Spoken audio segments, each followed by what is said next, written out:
What up, guys? This is Pastor Cano again. We're coming out with another video, another tutorial in jQuery. So we're ready to go. I have been absent for about 3 weeks. It's according what YouTube is showing me.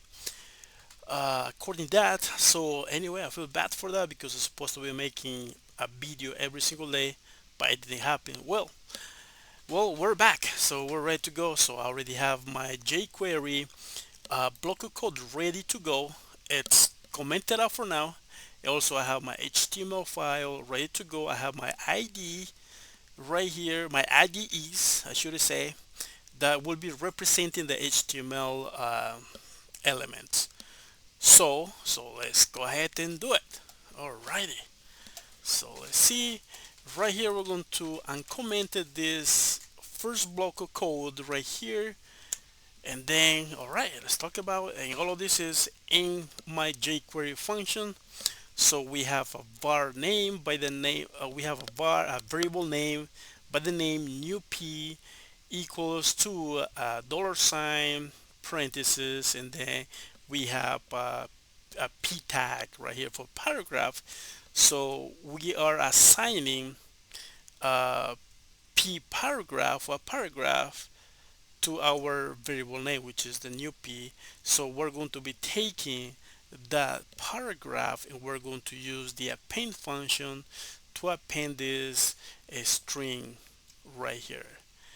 Hello there, tomorrow is Tuesday, and then there is a HTML emphasis tag in here also.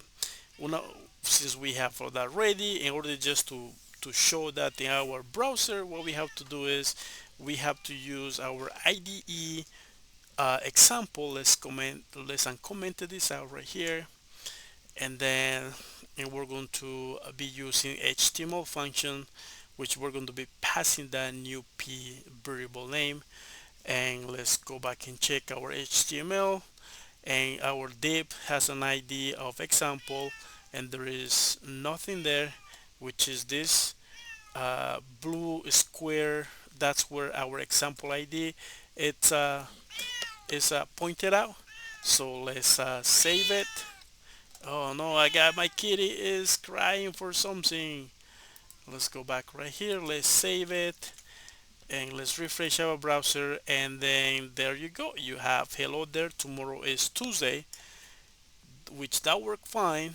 Awesome. Let's comment this out right now, and let's uncomment this other line of code, and we're going to be using the ID creation, and we're going to be using the prepend function.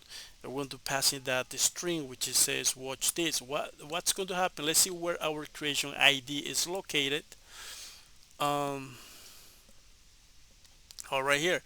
So what happened is prepend function, what it's going to do is going to put that string in front of the content creation. Yeah, all right, so let's go back and let's save that and refresh our browser. As you can tell, it's right here, watch this, right? That's what we have. Nice, that worked cool. Now we're going to be changing some content. All right, so let's start in this first line of code right here. We're going to be working with our ID example. It's still with HTML function, and which has a HTML tag which is h2, and then inside we have this is a new h2. Okay, all right, so let's save that and see what we're going to have. So what HTML is going to do is going to only show us this is the new h2, which will not show us the h2 tag. Cool, that worked. And now we have the text function. Let's comment this out right here for a minute and uncomment this next block of code. And then we have that what text function is going to do is going to show the tag, the HTML tag. If we refresh, if we just save it and refresh our browser, as you can tell, it shows us the h2 tag. Right, that's the difference. All right, guys, so hopefully you guys liked it. Hopefully this video helped you out. That was just a quick introduction, and we're going to be talking about a lot more about this later. Yeah, all right. Hopefully help you out, and have a good night. And don't forget to like and subscribe. We're growing slowly but steady. All right. Have a good night, and bye bye.